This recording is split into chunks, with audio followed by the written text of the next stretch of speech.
Here we have a picture of the reflux setup. At the bottom we have a round bottom flask, and in that we will have our oxidizing agent, which is potassium dichromate, our primary alcohol, methanol, and some boiling chips. We have then attached a condenser, which allows the condensing solvent to flow up in the inner tube, and in the outer tube is a water flowing.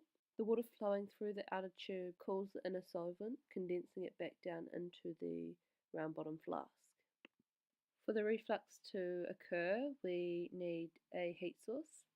This is our heating mantle, and you can see inside we have our methanol and our potassium dichromate. We can begin to see the solvent start boiling, and looking closer we can see drops of solvent dropping back down from the condenser. So we can control the products by how we position the condensing tube. In a reflux we have the condensing tube vertical, which means that our product is being put back down into the round bottom flask. This means that first our oxidation will occur from an alcohol to a aldehyde, and then an aldehyde to a carboxylic acid. In our round bottom flask we will have produced methanoic acid. Here we have a distillation setup.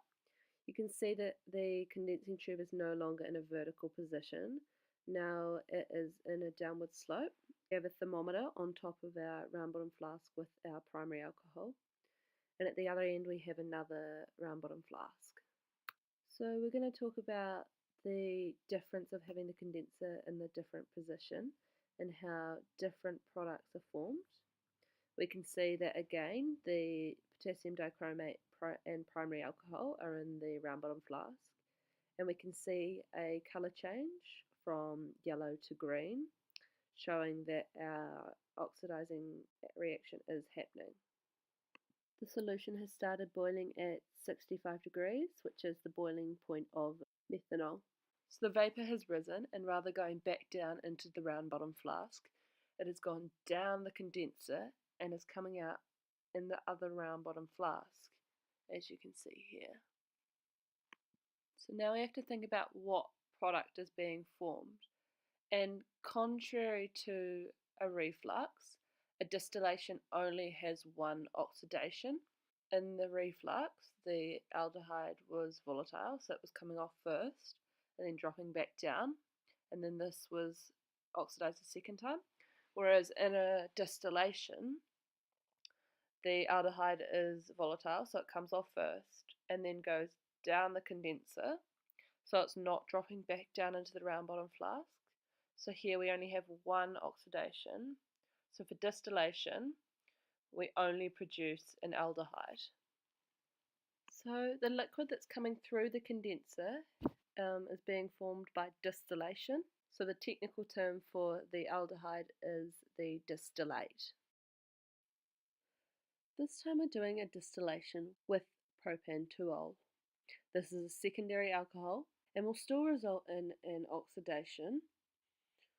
We're using potassium dichromate and alcohol in the round bottom flask. As you can see, the setup is the same as for the primary alcohol. Watching closely for a distillation, the water flows from the bottom to the top, which forms a better cooling effect for the solvent. Here you can see the colour change begin to happen. Over time, we will begin to see the solvent in the round bottom flask start to boil, and this occurs at 85 degrees, which can be read off the thermometer. Looking closely on the left-hand side, you can see the vapour of the ketone start to rise up the tube. In a distillation, the vapour cannot go back down into the round bottom flask due to the position of the condenser. In this case, you can see the vapour moving towards the condenser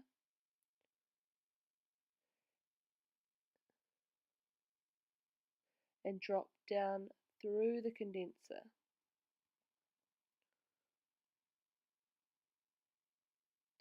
This means that only one oxidation is occurring, like with the primary alcohol. A secondary alcohol is oxidized to a ketone, And here we can see the ketone dropping down into the round bottom flask.